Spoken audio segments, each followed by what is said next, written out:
Eh bien, bonjour, bonsoir, j'espère que vous allez bien, c'est Flo. Et comme vous le voyez, aujourd'hui on se retrouve pour parler des spoilers du chapitre 411 de My Hero Academia. Bon, ok, c'est vrai, la semaine dernière je vous avais dit que je pensais qu'il y aurait une pause du manga, comme pour Jujutsu Kaisen, etc. Mais finalement, je me réveille, je vois les spoilers, j'ai pas trop compris ce qui s'est passé. Mais bon, on va dire tant mieux, hein, on a nos spoils, on est content. Du coup, avant que la vidéo ne commence, je vous le rappelle, si vous voulez me soutenir sur les prochaines vidéos, n'oubliez pas de vous abonner à la chaîne et c'est parti. Et puis dernière petite information avant de commencer, le titre du chapitre quand même, hein, on va pas l'oublier. Donc le pire vilain qui n'aura jamais existé, ça annonce la couleur du chapitre, on verra bien, du coup c'est parti. Alors pour le coup, sur cette vidéo, vous allez voir que les spoilers ne sont pas exactement comme d'habitude, on a plutôt des passages clés, des moments clés du chapitre, on n'a pas un résumé complet comme on avait d'habitude, donc c'est pour ça que je pense que je ferai peut-être une deuxième vidéo dans la semaine, là peut-être demain ou après-demain, pour voir concrètement tout ce qu'il y aura dans le chapitre, on verra bien. Du coup, commençons lors d'un flashback qui va reprendre juste avant les événements du chapitre précédent ou quasiment en parallèle. Donc lors de ce flashback, on voit Yuichi Shigaraki, le premier utilisateur du One for All, qui déclare qu'il s'agit maintenant officiellement d'une bataille de successeurs. Donc le successeur d'All for One, Shigaraki, est maintenant le successeur du One for All, All Might, Izuku. Il va dire qu'ils doivent maintenant vaincre Tomura et Nana va sembler être en conflit. On a Banjo qui va dire que vaincre la régénération de Shigaraki sera leur plus grand défi parce que c'est vrai que sa régénération elle est vraiment extrême comme ils l'appellent tous la régénération extrême. Elle est vraiment très puissante donc ça va être très compliqué.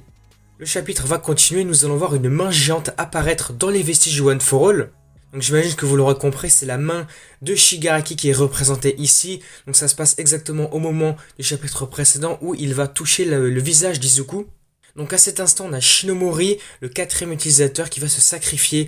Alors pour protéger les autres vestiges, tous les autres, il va se faire absorber par Shigaraki. Donc comme on l'avait peut-être pensé au chapitre précédent, Shigaraki aurait volé la détection du danger parce que c'est l'alter qu'Izuku utilisait actuellement au moment où il s'est fait toucher. En fait non, c'est Shinomori lui-même, le détenteur du quatrième alter, s'est sacrifié en fait. C'est lui concrètement, c'est sa volonté. Donc ce qui veut dire qu'à tout moment en fait ça aurait pu être n'importe quelle autre personne qui se serait sacrifiée. Izuku aurait pu perdre n'importe quel autre alter. On continue, Shigaraki va leur dire « C'est donc une partie du pouvoir que mon maître a tant lutté pour voler et la chaise de Shinomori, donc ça c'est plutôt visuellement, symboliquement, qui va se décomposer, ce qui va surprendre Banjo. Par la suite, Deku va mélanger plusieurs alters, le Black Whip, le Fadjing, ainsi que le Gear Shift pour utiliser sa Black Chain. Donc on se souvient, il l'avait déjà utilisé, c'est le mélange du Black Whip et du Fadjing qui fait une sorte d'une chaîne noire qui est beaucoup plus puissante et plus résistante. Et puis avec ça, il l'accompagne avec le Gear Shift pour la faire aller se déplacer beaucoup plus rapidement, je pense. Mais cependant, on va voir Shigaraki qui va l'esquiver avec la détection de danger. Maintenant, Shigaraki est inarrêtable, j'imagine. Il va leur dire, c'est donc comme ça que tu as esquivé toutes mes attaques jusqu'à présent. Shigaraki continue, il va attaquer Deku et va se moquer de lui pour sa phrase qu'il avait prononcée. Je ne peux pas faire comme si je ne t'avais pas vu pleurer. Donc comme quoi, Izuku voulait sauver Shigaraki, mais là il se moque complètement de lui. Il dira ensuite ce n'est plus moi, tu me traites encore comme un être humain. Donc là il se voit sûrement comme un être supérieur, il n'est plus du tout humain. Deku ensuite va se protéger avec un fouet noir, mais son masque va se détruire par une attaque de Shigaraki, donc il pensera le masque qu'All Might a récupéré pour moi après que je l'ai laissé tomber. Nous verrons ensuite que les deux personnages se trouvent maintenant juste à côté du mont Fuji. Shinomori, donc le quatrième, là je pense qu'il est sûrement en train de penser, en étant dans le corps de Shigaraki, il va se dire que les alters volés ne diminueront pas la force de base du One for All, car la puissance du One for All elle est stockée sur la Terre elle-même et non pas sur les facteurs alters. Donc si je comprends bien, le One for All c'est une base, la base du pouvoir, et on a les autres alters qui se sont rajoutés par la suite, qui se sont greffés au One for All, mais si, comme il le dit, on les retire un par un, ça ne diminue pas la force du One for All, ça ne diminue pas la racine du pouvoir. Ce qui voudrait dire qu'actuellement Izuku a toujours la pleine puissance du One for All, mais il va perdre petit à petit ses autres alters. Ce qui veut dire qu'Izuku pourrait bel et bien battre Shigaraki rien qu'avec le One for All, sans les autres alters.